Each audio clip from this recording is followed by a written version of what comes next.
Varicose veins కి సరైన చికిత్స కోసం సంప్రదించండి ఎవిస్ హాస్పిటల్. నమస్తే రమగారు. నమస్తే జయ. ఏదైనా ఒక కథ చెప్పండి. మామూలుగా మనం ఏమనుకుంటామంటే ఏదో దైవ నిర్ణయం అలా జరిగింది అని చెప్పుకుంటాం. చాలా విషయాలు దైవ నిర్ణయాలే కదా జయ.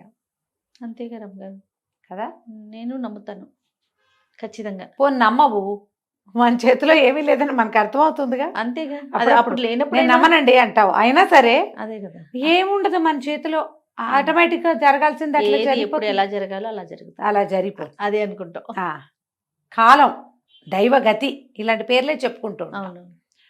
ఈ దైవ నిర్ణయాల మీద చాలా కథలు ఉన్నాయి జయ.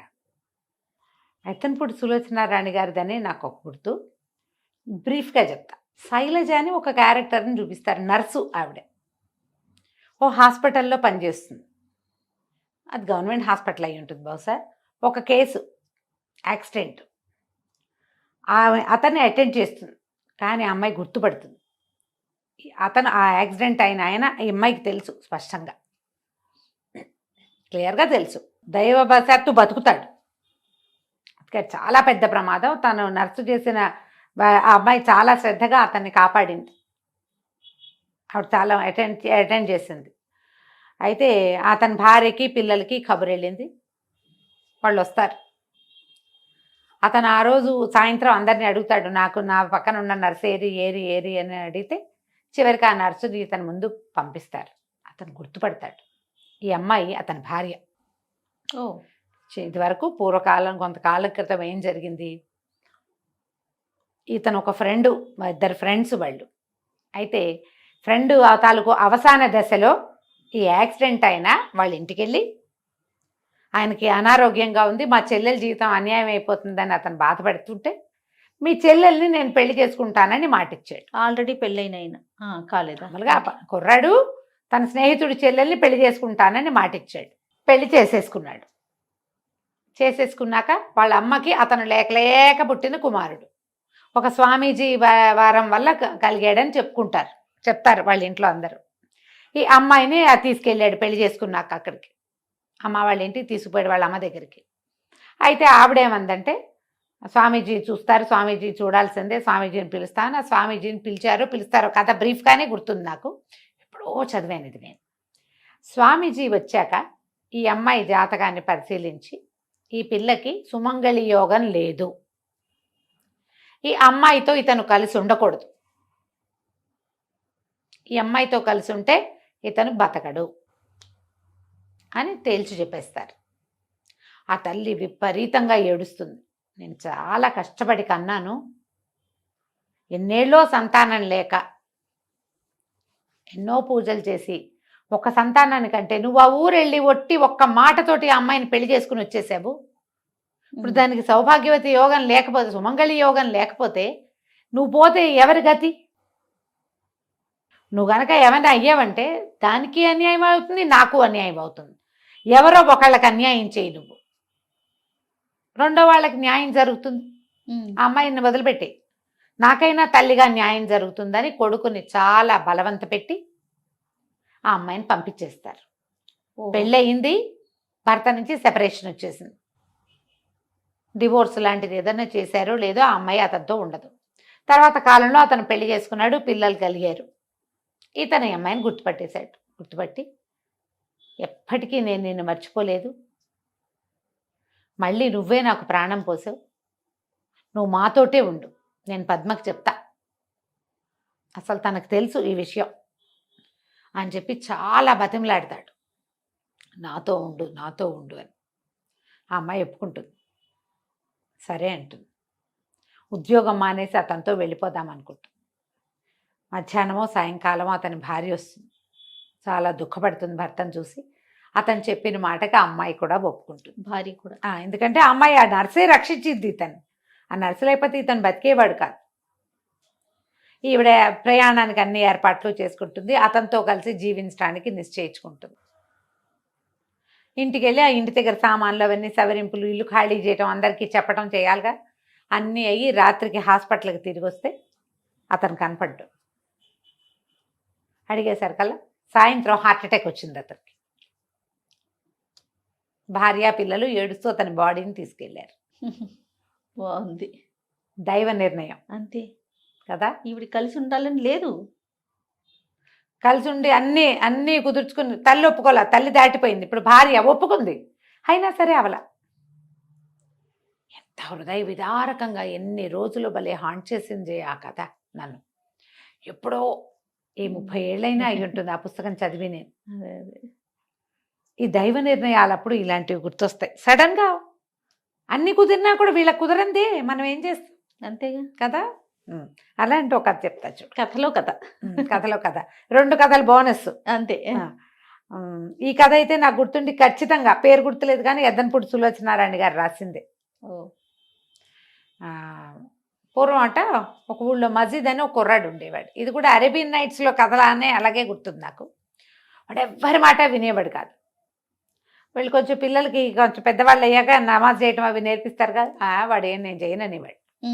దేవుడు లేడు, ఏం లేడు, అలాంటివేం ఉండవు అనేవాడు. అక్కడ ఏముందని అనేవాడు. దేవుడు దేవుడు చెప్పేది ప్రార్థనా వాక్యాలకి వాటికి వాడు లొంగేవాడు కాదు.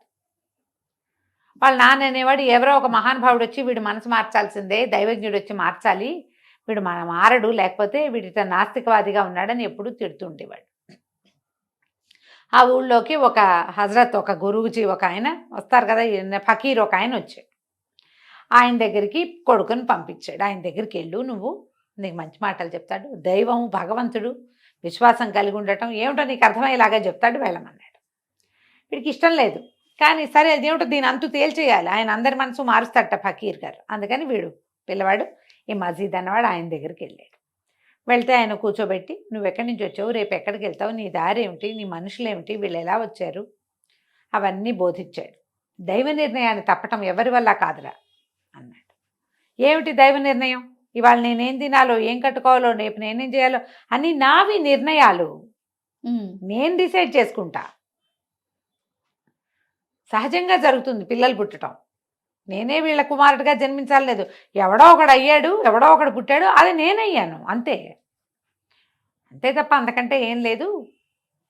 నేనేం తినాలో భగవంతుడు కాదు కదా అంటే ఈయన ఏమన్నాడు, కాదురా నాయన, దానే దానే పే లిఖా హోతా హై ఖానే వాలే కా నామ్ అన్నాడు. నీ ప్రతి గింజ మీద మన పేరు, నీ పేరు ఉంటేనే నువ్వు తింటావు, లేకపోతే నువ్వు తినవు. నీ పేరు లేదు, ఈ పూట మీ ఇంట్లో వంట వండినా నువ్వు తినవు. ఎన్నిసార్లు జరుగుతుంది అట్లా, బాక్సులు తెచ్చి కూడా తినకుండా పట్టుకుపోతాం మనం. అలాగే అవుతుంది. ఎక్కడ నీళ్లు, ఎక్కడ తిండి ప్రాప్తం ఉందో అక్కడికి వెళ్తావు నువ్వు అనేసరికల్లా ఇప్పుడు ఒప్పుకోలే, నేను ఒప్పుకోను, ఇవాళ నేనేం తింటానో చెప్పండి అన్నాడు. ఈయన ఫకీర్ బాగా చూసి, నువ్వు ఇవాళ పాయసం తింటావు అని చెప్పాడు.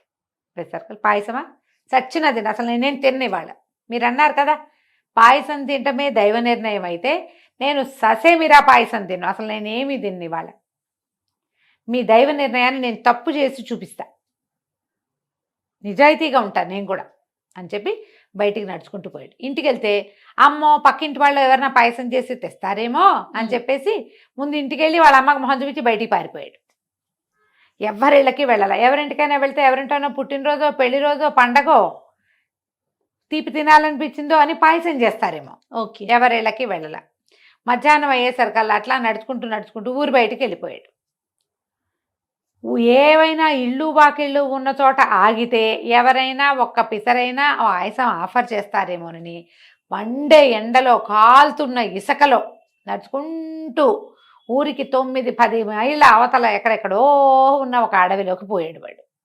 కాళ్ళు కాలుకుంటూ, ఎండ మాడిపోతుంది, నెత్తి మాడిపోతుంది, కాళ్ళు కాలిపోతున్నాయి, తిండి తిప్పలేం లేవు, తింటే పాయసం అయిపోతుంది, పొరపాటునో గ్రహపాటునో తినాల్సి వస్తుంది. అంతేగా. పోయి పోయి పోయి చివరికి ఒక అడవిలోకి చేరాడు. ఆ అడవిలో ఒక పెద్ద మర్రి చెట్టు, అన్ని చిటి చిటి చితక పిచ్చి పిచ్చి మొక్కలు ఉన్నాయి, అవేమి నీడగా లేవు. ఈ మర్రి చెట్టు మంచి నీడగా ఉంది. పోయి ఆ చెట్టు దగ్గర కూర్చున్నాడు. నీడలో కాసేపు కూర్చున్నాక, నీడలో కూర్చుంటే ఎవరైనా దారే పోయే వాళ్ళు ఏ తీపైనా తనకి పెడతారేమోనని చెట్టెక్కి కూర్చున్నాడు. 3:30 అయింది. ఆ సమయానికి ఈ దారి వెంబడి ఒక పెళ్లి గుంపు వెళ్తోంది. వాళ్ళు ఎప్పుడో బయలుదేరారు. ఎండకి మాడి చచ్చిపోతున్నాయి ఒంటెలు గింటలు అన్నీను.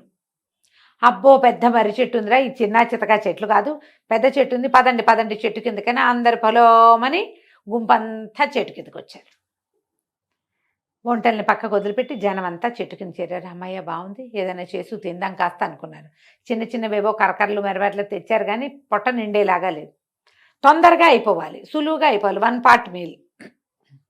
అంటే వాళ్ళలో ఒకడన్నాడు, మనం పొద్దున్న తీసిన బోళ్ళని పాలున్నాయి, విరిగిపోతాయి, పాలు పోసి పాయసం చేసేయండి, తలా ఒక కప్పు తినేసి వెళ్ళిపోదాం అనుకున్నారు. సరేనా 3 రాళ్ళు చేర్చారు, చుట్టుపక్కల ఉన్న 4 పుల్లలు పెట్టి వెలిగించారు, ఒక పెద్ద డేక్సా పెట్టి పాలు పోసారు అందులో. తర్వాత వాళ్ళ దగ్గర సేమియాలు ఉంటాయి, వీళ్ళు సేమియాలు చేసుకుంటారు కదా ఇంట్లో.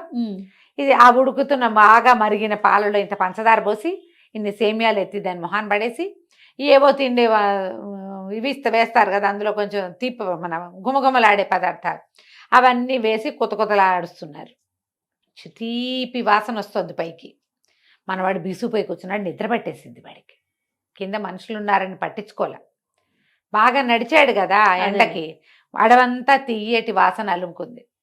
ఒక్క 5 నిమిషాలు 10 నిమిషాలు ఉంటే చాలు, పాయసం దగ్గర పడిపోతుంది, దింపుకుందాం అనుకున్నారు. ఈ లోపల దూరంగా గుర్రపు డెక్కల చప్పుడు వినపడింది.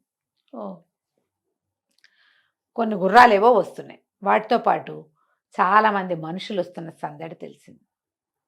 చూసేసరికల్లా ఒకడు చెట్టెక్కి పైకి ఎక్కి చూసి, అయ్య బాబు ఇంకేముంది, దోపిడీ దొంగలు వచ్చేస్తున్నారు, మనమేమో పెళ్లి వాళ్ళం, ఇంకా పెళ్ళికి వెళ్ళనే లేదు, బంగారం డబ్బు గిబ్బు వేసేస్తారేమో, పాయసం లేదు గీసం లేదు పదండ్రా అనగానే మొత్తం గుంపంతా గబగబా వాళ్ళ ఒంటెలు ఎక్కేసి, చిన్న చిన్న బళ్ళు ఉన్నాయి ఎక్కేసి పరుగు పాయసాన్ని వదిలేశారు. ఆ దొంగలేమో పెద్ద చెట్టు వాళ్ళకి తెలుసు, అడవిదారిని తిరిగే వాళ్ళకి పెద్ద పెద్ద చెట్లు ఎక్కడ ఉంటాయో తెలుస్తుందిగా, మర్రి చెట్టు కిందకి పదండ్రా అని అందరూ పొలోమని మా దొంగల గుంపంతా మర్రి చెట్టు కిందకి చేరింది. చేరేసరికల్లా ఏముంది, చెట్టు కింద ఇంత పెద్ద పొయ్యి, దాని మీద ఇంత డేగిసా, దాని నిండా తీయగా తీపి వాసనలు వేలాడొస్తున్న పాయసం కనపడింది. కనపడేసరికి ఏమనుకున్నారు, అడవిలో ఎందుకు చేసి పెట్టారు పాయసం? ఎవరో మన చంపడానికి ఈ ప్రయత్నం చేశారు. పాయసానికి ఆశపడి తింటామని ఏదో విషం కలిపి ఉంటారు. ఎంతమంది చచ్చామో చూడ్డానికి ఎవడో ఒక మనిషిని ఇక్కడ పెడతారు అని వెతకండిరా అన్నారు. మొత్తం అన్ని పక్కల వెతికారు. పెళ్లి వాళ్ళేమో పరుగులు తీస్తూ పారిపోయారు. వాళ్ళు వీళ్ళకి కనపడలా, వాళ్ళు ప్రాణభయం కదా, మామూలుగా నడిస్తే స్లోగా వెళ్ళేవాళ్ళు, పరిగెత్తేశారు. ఎవరు ఉన్నది లేదు ఇక్కడ. ఇంత పాయసం చేసి ఎందుకు పెడతారు? ఏదో ఉంది ఇక్కడ ఎత్తు. అంతా వెతికారు. తీర చూసి ఆ చెట్టు మీద చూడండి రండి, చెట్టు ఎక్కితే ఏముంది, తాడుతో తనని తాను కట్టేసుకుని ఒక కొమ్మకి మంచి నిద్రలో ఉన్న మనవాడు కనపడ్డాడు. ఈ మసీద్ కనపడంగానే దిగండి మహానుభావ, దిగండి, కిందకి దిగండి అని పిలిచారు. పిలిచేసరికల్లా వీడు దిగమహేసి నేను దిగనన్నాడు. వాడికి పాయసం వాసన వచ్చేసింది. అమ్మో ఇక్కడ ఏదో కొంప మునిగేలా ఉందని నేను రానుగాక రానన్నాడు. దిగుతావా దిగవాని బెదిరించారు. వాడు ఏమైనా సరే నేను దిగనంటే 2 దొంగలు పైకి ఎక్కి 2 పీకి కొట్టి కిందకి దించారు. దించాక పాయసం రుచి చూడండి హజరత్ మీరు అని పిలిచారు. నేను తిన్నన్నాడు వాడు. ఎందుకు తినడు? నేను తిన్ను పాయసం అంతే అనగానే ఇందులో విషం ఉంది, వాళ్ళు ఏదో కలిపారు, మొత్తొచ్చే పదార్థం ఏదో కలిపి ఉంటారు, వీడు అందుకే తిన్నంటున్నాడు. ఏ చెట్టు కింద పాయసం ఉందో ఆ చెట్టు మీద పడుకుని చూస్తున్నాడు. గుడ్లగూబ అంటే ఏమిటి అర్థం? గుడ్లగూబలాగా ఏమిటి అర్థం? మనం తినటం కోసమే వీడు చూస్తున్నాడు. తింటావా తినవా అని అంత బతిలాడినే వీడు ఏడవడం మొదలుపెట్టాడు. నేను తిన్నో అని ఏడుస్తుండేసరికల్లా వీడు విషం ఉంది కాబట్టి వీడు ఏడుస్తున్నాడు. మరి పట్టుకుంటారా వీడిని అని చెప్పేసి ఆ పాయసాన్ని వాళ్ళ దగ్గర ఏవో చిన్న చిన్న లోటాలు ఉన్నాయి, ఆ పొయ్యి ఆర్పేశారు. పాయసాన్ని చల్లార్చారు. చల్లారిన కొద్ది ఇంకా చిక్కబడి మంచి గుమగుమలాడి వాసన వస్తుంది. 2 వెనకాల రెక్కలు వెనక్కి పెట్టి గట్టిగా చేతులు బిగిచ్చేసి ఇంత పాయసం తీసి నోట్లో కుక్కి మొత్తం పీకలమయ్యా పాయసం తినిపించేశారు. తిన్నాక వాడికి ఏం కాలేదని చూసుకొని మిగిలిన పాయసం తినేసి వాడిని వదిలిపెట్టిపోయారు. ఈ పాయసం తినవాడు ఏం చేస్తాడు? కాళ్ళు ఈడ్చుకుంటూ ఫకీర్ గారి దగ్గరికి వెళ్ళాడు. ఏ నాయన కులసాగా ఉన్నావా అన్నాడు. పాయసం తిన్నానండి అన్నాడు. నేను చెప్పే కదా నాయన, దైవ నిర్ణయం ఎలా ఉంటే అలా జరుగుతుంది. అందులో నీ ప్రయత్నం కూడా ఉందనుకో, నువ్వే ఏదైనా అనుకున్నావు అనుకో కాస్త అటు ఇటుగా, అదంతా నా ప్రతాపం అనుకుంటావు. నువ్వు ఏముండవు ప్రతాపాలు ఇక్కడ, రాసుకుని వస్తావు, రాతను బట్టి అవుతుంది. నువ్వు రోజు ఒకే దారి నడుస్తావు, ఒకనాడు పళ్ళు రాలుతాయి నీకు కింద పడి. రోజు నడిచే దారేగా, ఎందుకు నాకు ఇది జరిగిందంటే పైన రోజు అదే దారిని నడిచెళ్తావు. ఏదో ఒక ఉద్యోగ అవకాశం వస్తుంది. ఏనాడు రాలా, ఇవాళ వచ్చింది. ఎందుకు? రాత. రాసుకోవటం. అన్నీ రాసుకొచ్చినవే నాయన, దైవ నిర్ణయం ఇలా ఉంటుంది అని చెప్పాడు. కథ కంచికి మనం ఇంటికి. చాలా బాగుంది, రెండూ బాగున్నాయి. నమస్తే అండి. నమస్తే చెయ్య.